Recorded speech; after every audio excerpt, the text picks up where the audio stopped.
주대표와 예배 캠페인 같이 하겠습니다. 복음의 사람 예배자로 살게 하소서.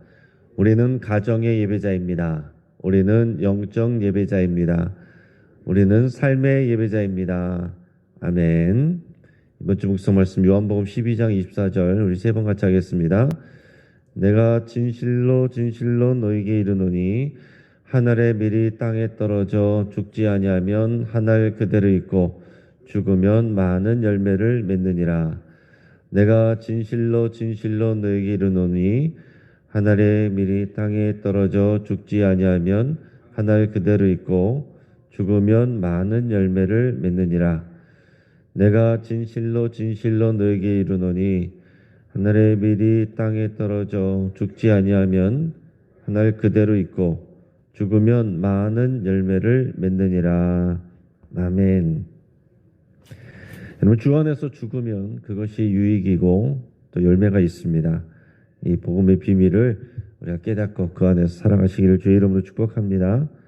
하나님께서 오늘 우리에게 주시는 말씀 로마서 7장 14절에서 25절까지 말씀입니다. 자, 오늘 본문을 통해서 나는 곤고한 사람이로다 라는 제목으로 말씀의 은혜를 같이 나누겠습니다. 여러분, 우리 몸 안에서는 항상 전쟁이 일어나고 있습니다. 요즘에 감기 또 독감 걸리신 분들 계신데, 이 감기나 독감 걸리면 우리 어떤 현상이 일어납니까? 열이 나고 콧물이 나고 기침이 나고 이런 현상들이 나타납니다. 그런데 이런 현상들은 내 안에 일어나는 그런 전쟁의 결과입니다.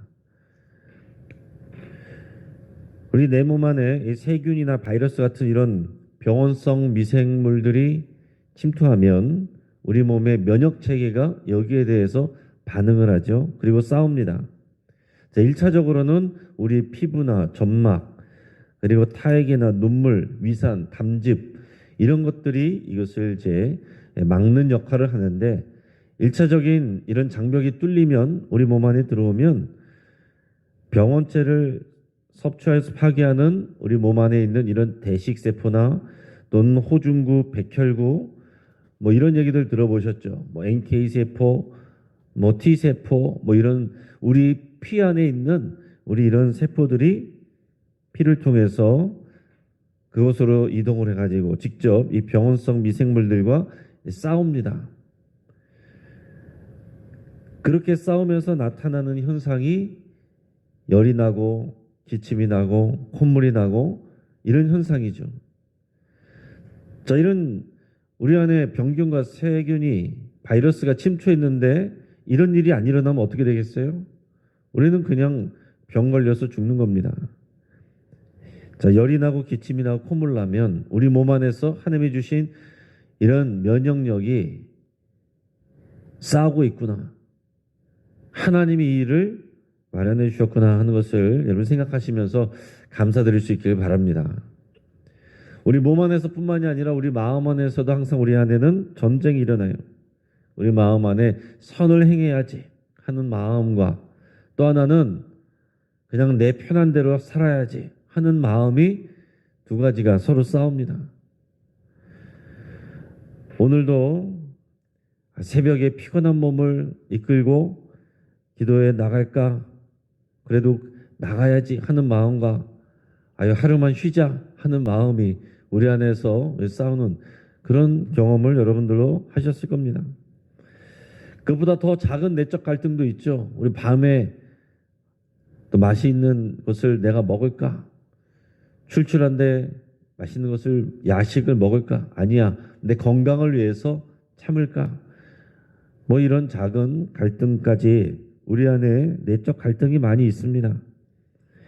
사도 바로 오늘 본문을 통해서 이 그리스도 안에 있는 이런 특별한 내적 전쟁, 내적 갈등 여기에 대해서 설명을 하고 있습니다.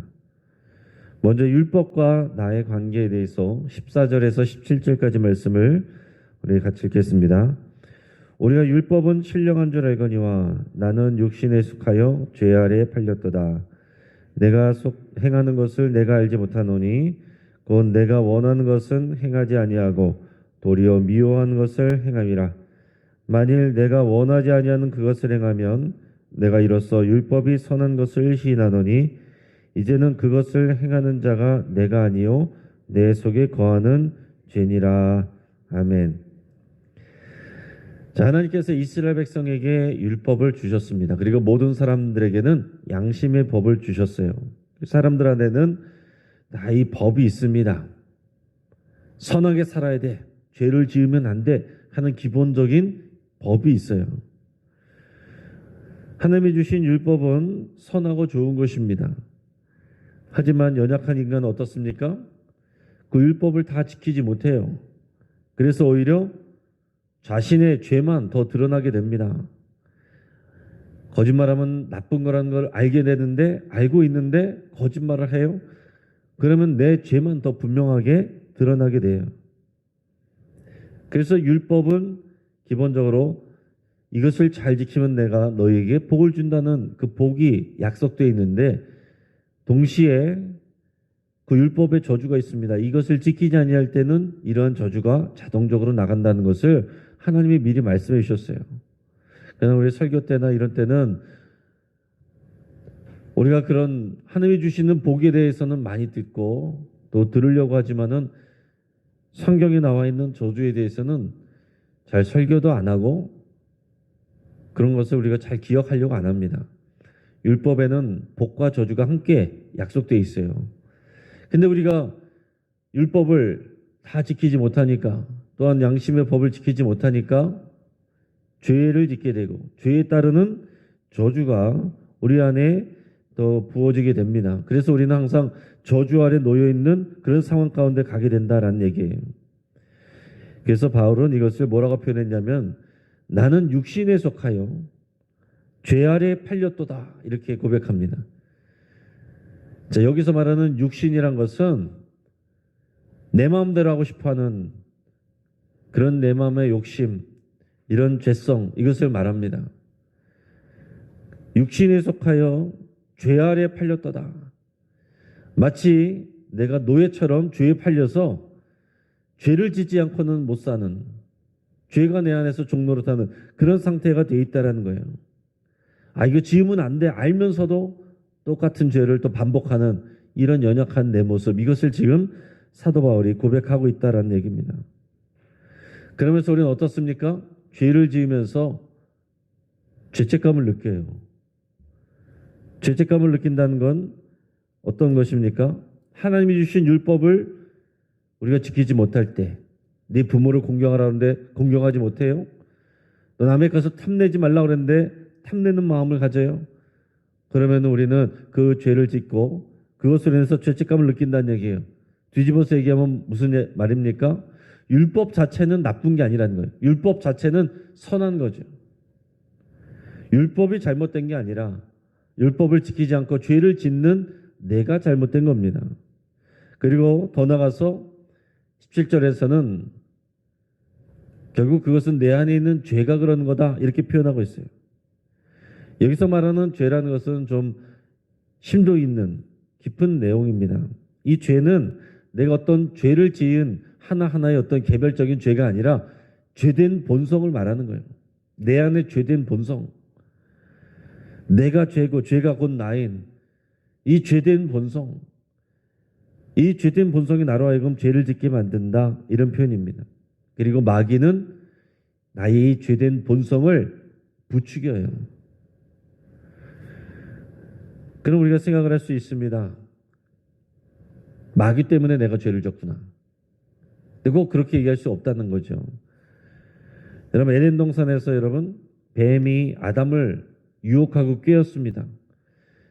그래서 아담이 거기 넘어가서 선악과를 따먹는 죄를 졌어요. 자, 그러면 누가 죄를 졌습니까?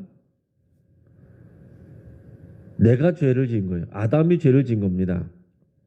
뱀은 유혹하고 꾀는 것 때문에 저주를 받았어요. 자기 잘못한 것 때문에 죄를 받았고 죄에 대한 벌을 받았고 저주를 받았고, 사람은 자기가 한 거예요. 꾀임을 받았지만은 그 꾀임을 듣고서 행동할 때에 그 안에 이미 죄된 본성 안에 하나님처럼 되려고 하는 그 교만함이 있었다는 것입니다. 꾀임을 통해서 나의 그 교만한 본성이 움직여서 그것의 결과로 선악과를 따먹었다라는 얘기예요. 자, 그러니까 뱀으로 나타나는 이 사탄이 우리를 부추기지만 죄를 짓는 것은 나이고, 나는 항상 선을 행하려고 하고 믿음대로 살려고 하는데 내 안에 죄의 본성이 있어서 내가 때로는 그것을 이기지 못하고 또 죄를 짓는, 넘어지는 이런 것을 우리가 반복하고 있다. 이것을 사도 바울이 고백하고 있는 겁니다. 그것을 이제 정리해서 말하면서 내 안에서 두 가지 법이 싸운다. 이렇게 고백하고 있습니다. 21절에서 25절까지 말씀을 우리가 읽겠습니다. 그러므로 내가 한 법을 깨달았노니 곧 선을 행하기 원하는 나에게 악이 함께 있는 것이로다. 내 속사람으로는 하나님의 법을 즐거워하되 내 지체 속에서 한 다른 법이 내 마음의 법과 싸워 내 지체 속에 있는 죄의 법으로 나를 사로잡는 것을 보는도다. 오호라, 나는 곤고한 사람이로다. 이 사망의 몸에서 누가 나를 건져내랴. 우리 주 예수 그리스도로 말미암아 하나님께 감사리로다. 그런즉 내 자신이 마음으로는 하나님의 법을, 육신으로는 죄의 법을 섬기노라. 아멘. 자, 21절에서 내가 한 법을 깨달았다 라고 그랬는데, 여기서 말하는 법은 앞에서 말하는 율법이나 양심의 법을 말하는 것이 아니라 어떤 원리를 말합니다. 그러니까 여러분, 같은 단어라고 해도 그것이 의미하는 바가 이제 다 틀려요. 신천지가 잘못하는 것은, 이단이 잘못하는 것은 다 단어마다 의미하는 바가 틀린데 그 같은 단어면은 다 똑같은 걸로 해석을 하면서 풀어버리니까 풀리는 것 같지만 전혀 엉뚱한 말로 왜곡하게 되는 겁니다. 21절에서 말하는 법은 율법이 아니라 원리를 말하는 겁니다. 죄의 원리를 깨달았다. 하나의 원리를 깨달았는데 그게 뭐냐면 선을 행하기 원하는 내 안에 악이 함께 있구나 하는 것을 깨달았다는 거예요. 내 마음 안에 선을 행하고자 하는 그런 마음이 있는데 반면에 악이 있어서 악을 행하려고 하는 그 육신의 그런 원리가 있다는 것을 깨달았다는 거예요. 그래서 내 속사람은 하나님의 법을 즐거워하는데 말씀대로 살아야지, 경건하게 살아야지, 하나님의 말씀대로 용서해야지, 사랑해야지, 그런 마음이 분명히 우리 안에 있는데 내 안에 다른 법이 또 있다는 거예요. 그것이 싸우고 있다는 거예요. 저 사람을 미워하고 싶고 저 사람에 대해서 저 사람이 나쁜 거 잘못했다는 것을 남들 앞에 다 얘기하고 싶고, 그래서 저 사람이 틀리고 내가 맞다는 것을 확인하고 싶고, 하나님이 원하시지 않는 그런 일들, 절대로 용서하고 싶지 않은 마음들, 그런 것이 우리 안에 있어서 내 안에서 용서해야지, 사랑해야지, 협력해야지, 배려해야지, 그러나 저 사람 무시해야지, 저 사람 이겨버려야지, 저 사람 망신 줘야지, 이런 마음이 우리 안에 함께 있어서 늘 싸우고 갈등한다, 이런 표현을 하는 겁니다. 남의 이야기가 아니죠. 우리의 이야기입니다. 사도 바울의 이런 고백은 대단한 것입니다.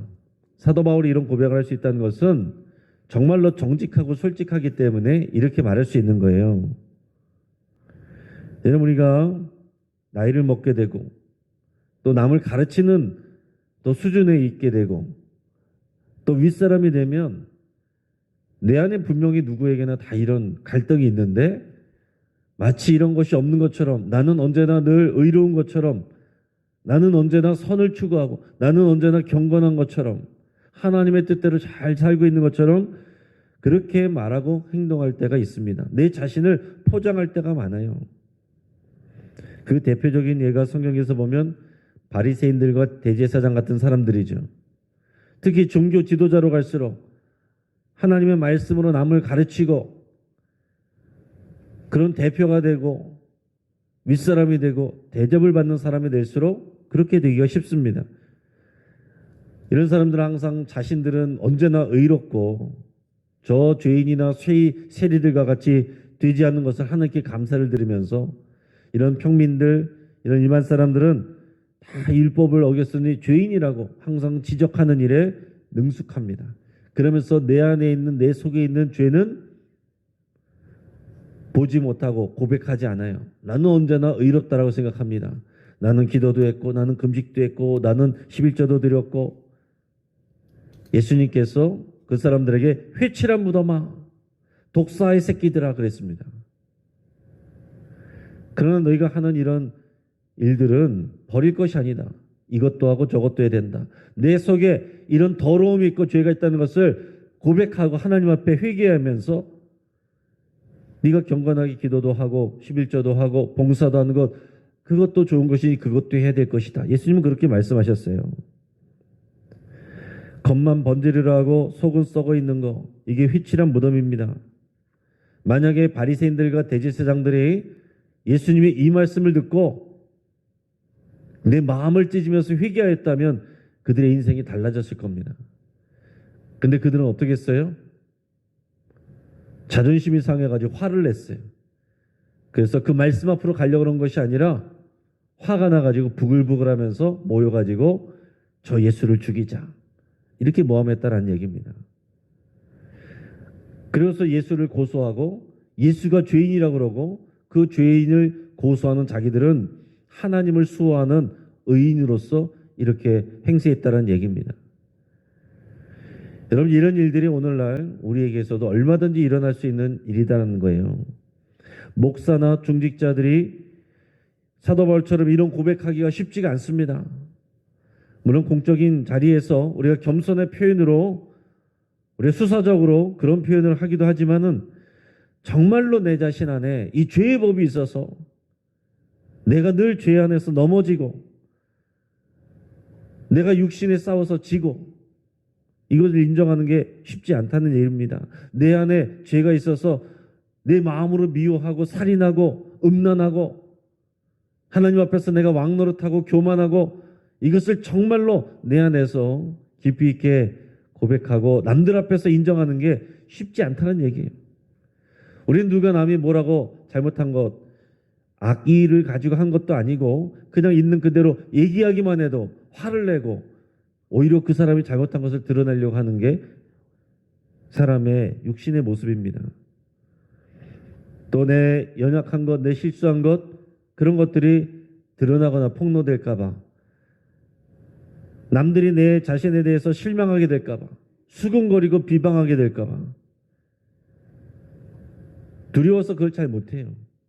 그런 것들을 내가 받아들이고 수용할 수 있는 믿음이 있어야만 오늘 사도 바울처럼 내 안에서 죄의 법이 있어서 나를 사로잡아 가는구나, 노예처럼 포로처럼 나를 끌어가고 있구나, 이런 고백을 할 수 있다는 얘기입니다. 여러분, 완벽한 사람은 아무도 없습니다. 성경은 분명히 말하고 있어요. 모든 사람의 죄를 지어 하나님의 영광에 이르지 못했다. 이게 우리 믿음의 기본적인 고백인데, 내가 실수하지 않고 모든 일에 완벽한 것처럼, 의로운 것처럼 말한다는 것은 기만입니다. 그렇게 하는 순간 우리는 넘어지는 거예요. 자기 스스로를 구원하고 죄를 해결할 수 있는 사람 아무도 없습니다. 만약에 그런 사람이 있다면, 우리가 그럴 수 있다면, 우리가 스스로 도를 깨닫고 우리가 스스로 죄를 버리고 해탈할 수 있다면, 우리가 스스로 의로워질 수 있다면 예수님이 오실 필요가 없죠. 그렇게 할 수 없으니까 예수님이 오신 겁니다.